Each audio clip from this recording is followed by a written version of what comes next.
Good morning, good morning, good morning. My name is Coach Molly and welcome to my channel. If you're new here, thank you so much for clicking on this video. I really hope you'll get some value out of it.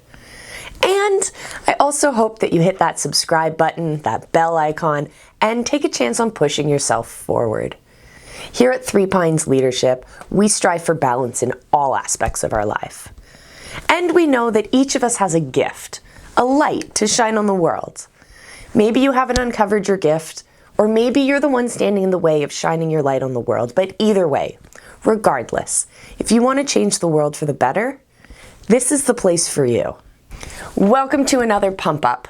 Today I want to take this opportunity to ask you a couple very simple questions. Who are you comparing yourself to? Who are you competing against?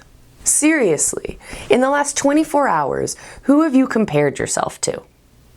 Did you do it while you were consuming your Instagram feed? Or what about on your other social network profiles? That fitness model who has perfect abs? That travel blogger who goes to the coolest places? That Instamom who has it all put together? I'll give you a tip. If you're comparing yourself to anyone other than the person you were yesterday, stop right now. Just stop with that kind of thinking. When we compare ourselves to others, we can start to feel envious and jealous, inadequate, or as if we aren't doing enough. We aren't good enough. So stop doing it.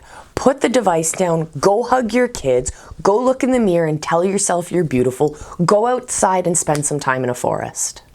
When we get into the cycle of comparison, we rob ourselves of the hard work we have put in. Here are some tips to rewriting your mindset. First, become aware of and then actively avoid your triggers. Start by noticing the situations that cause you to play the comparison game, like social media, as I mentioned earlier. Or maybe you have a negative Nancy who's always bringing you down. Or maybe it has to do with your surroundings, like driving through a wealthy neighborhood or shopping at a high-end shopping mall. Identify those triggers and either avoid them completely or create a plan around them. Second is to remember that you're seeing the outside of someone. It's a highly curated experience and it doesn't necessarily match what's happening inside. There is this Instamom that I follow, and I won't throw out any names here, any shade, but the life that she creates in her profile is somewhat perfect. Her children look well behaved. There seems to be love between her and her partner, and the house is always tidy. Also, she has a smoking hot bod. Well, in reality, there is only one room that's tidy in her house. Her marriage fell apart. Her children are usually bouncing off the walls and not listening. She has depression and she struggles to get out of bed every day.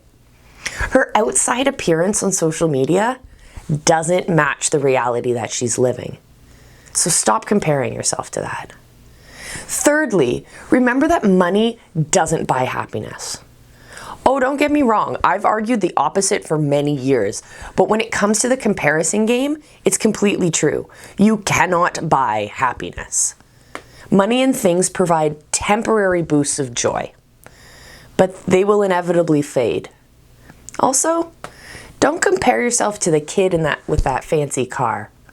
They probably just rented it. It's just for the photo.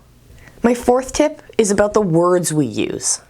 Ever said, "it's not enough"?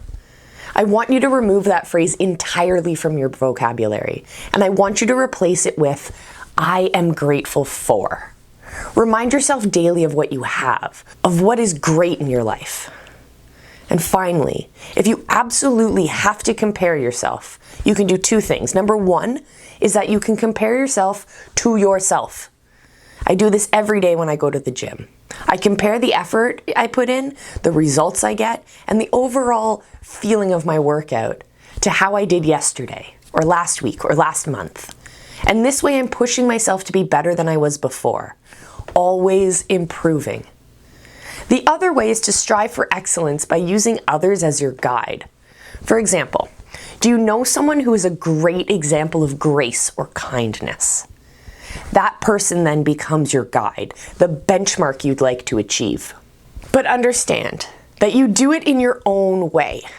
Put your own stamp on things. So bottom line, my friends, is to stop comparing yourself to others. Stop digging yourself into a pit of despair. Instead, strive for excellence. Push yourself to be better than you were yesterday. That's it for this episode, my friends. Until next time, remember, I love you, and be excellent to each other.